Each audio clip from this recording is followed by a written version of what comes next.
myself all over again. Ladies and gentlemen, professors, lecturers, gurus, namaste. I wouldn't know the difference between a good lecture and a bad lecture, for I've never done that. I've just spoken to people, and all that I've learned has been extramural, outside the walls of the ones, like the ones I see here. So I've come here as I had gone to my 8th standard annual examination, unprepared.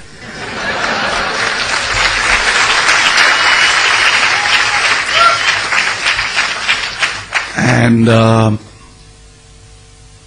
that was the reason I was a high school dropout. But here I see no such peril. I presume you're all good hosts. So if I fail, you'll still be nice to me. Talking of my learning, it's all been rag-picking through the intellectual garbage that abounds in society. Not that I'm talking ill of my feeding ground, but there are many professor friends of mine who say similar things about university education. But then for me, from the other side, it looks greener. So going back to the old adage, the grass is always greener on the septic tank. Okay. Now that I've said equally good words about you and me, we're all in the same soup. So let's learn to swim as I have, and if you have any particular questions about strokes, let me tell you, because I learned it all on my own. I envy you guys because you have it all on a platter. I would have liked to be here, but I didn't qualify. I was a bit slow. What would take you about 4 or 5 years has taken me 25 years.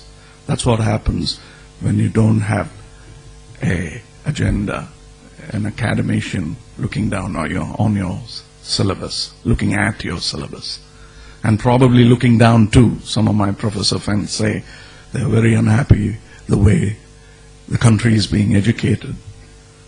It is definitely a change from the Machiavelli times where we were only creating clerks and babus for governmental use. We've come a long way from there. And if you're wondering why I've not hit the title I've been given, I told you I didn't come prepared. So I'm not going to use the cliche of hitting the title that's given to me. You ask me questions which is pertinent to what you think is the title, and we'll take it up from there, because that's how I learned, through questions. So this is going to be a learning experience for me. If you have questions, please do ask. I spare you lectures. You've heard enough. Thank you. Yes. Good evening, sir. I'm Gautam from first year, and I'm very thankful that I'm in the same stage where you are, at least in the same room. So am I. Go ahead. It's not, and it's like they say, with great power comes great responsibility, and you being so old, I mean, to your, if I'm allowed to say that, by measuring your experience in such a young field, that is the Tamil industry, what do you see as a responsibility that's been bestowed on you, and how do you think you'll guide this? You've seen some of the Tamil films, Hindi, even Telugu. I'm a Tamilian. Tamilian. Okay, let's start with where it hurts you. You say, talk of responsibilities. You've seen the film. Do you think we are responsible people at all? Yes. You look at our films, we are irresponsible. That's what comes through them. One or two guys raise a voice in between to make us seem responsible. Yes, there is a responsibility. There is a civic responsibility as much as it is there for a pedestrian. It is there for an actor, a filmmaker too.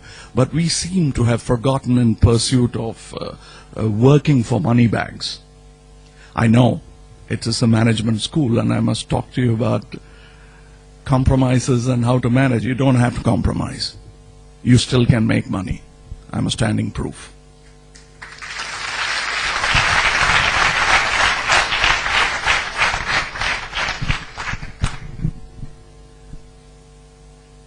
After seeing some of your movies, ranging from Appu Raja to Chachi Char and I thought that someday if I get opportunity, I will ask, and this day has come. I never thought of it. Go ahead. And the question is, how being immersed in this, in so many roles, which demands different sort of emotions, how an actor like you can remain in his authentic emotions and feelings? It's exactly like how, sir, you lecture, you handle sane people like these, and then maintain your sanity too.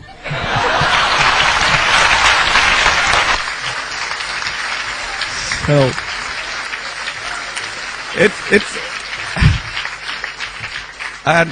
it's very, very simple. I think the characters, though people believe I live in them, I don't. I rent them out. The space is rented out. I just walk into them, live happily there, but not ever after. I walk out. Yes, sir. So you said you've learnt by swimming in the chance of toughness and all. You've had very varied experiences. Could you share any one experience that is very close to your heart, which you've learnt, like you had to be really stern on what you wanted, and how? What did you learn from it, and how? What took you ahead? Okay, you took the simile of swimming, so first advice, survival advice, don't gulp. It's bad waters. So you paddle, keep your head out of water, but don't go with the flow, because you don't know if there is a falls at the end of this flow. So try to reach the bank and choose your bank. It's difficult. Nothing is going to be easy. Eating and defecating is as difficult. Sorry, we're getting into the cesspool, so I'm getting into the mood and getting into the character. So what I'm trying to tell you is that what will happen? The worst is that you don't swim well, you'll drown, you die anyway. So give it that full throttle and reach out to your chosen bank. That's the kind of spirit you have to. Some of you must have read the last lecture. One need not be on the verge of death to get that spurt. On the verge of life can give you equal amount of spurt like that. In my business, yes, at 21 I thought of killing myself, because I thought I am a lonely genius in this world, bereft of it. Bereft of such commodity called genius. But then gravity is a good teacher. Sort of, however big your wings are, it makes you land at one time or other. So I landed fortunately at around 23, 24. And I found a big crowd of similar people wanting to slit their wings. And they didn't. They are my friends even today. Not all of them are in films. Some of them are teachers, some of them are poets. A few of them are in the forest. The police are looking for them. But they are idealists. They are what they thought they were. But they are not alone. That's what I realized, and that's the turn in my life. Thank you.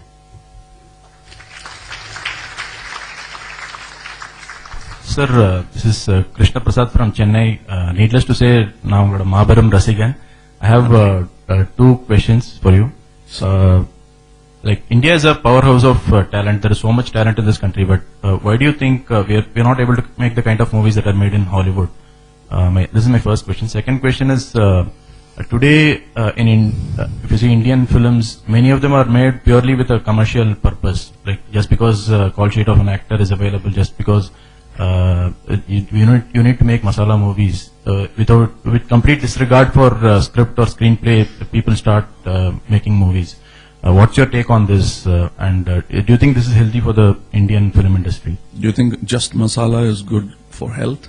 It can't be. It's just a ingredient, an additional flavor to the food. How can you forget food and feed the customer only with masala? It can't happen, and people will throw up new ideas. I know. I'd like to keep this less nauseous than it's getting to be. So what I'm trying to tell you is that instead of shouting down at my peers or looking down on them, I tell you what ails them. This country, you said, is full of talents, but it's also full of followers. What we need are leaders. And what we need to understand is we are the lawmakers. We don't have to look up at the parliament or at Delhi to make our laws. Our voice will become law. It has. Look at that Gujarati gentleman. I'm a great fan of his. That's because I'm thinking ahead of my times. I'm talking about Mr. Mohandas Karamchand Gandhi. That man is an important hero for me. Not because he's a Mahatma. I have already stripped him off the halo around his head, disrespectfully hoisted there by people with political intent. I am a man, and I look at him as my peer, and I imagine what I would do if I were in his shoes today, and that's what I'm doing within my chosen small spectrum called cinema. If you think I'm arrogating myself to be something as big as Mr. Gandhi, why not? Who knows, there are 20 Kamalhaasans and 10 Shivaji Ganeshans sitting here. And throw in a couple of Amitabh Bachchans and Amir Khans. We don't know. So why should you belittle yourself and look up at the dais? I like this arrangement of the dais. It's below you.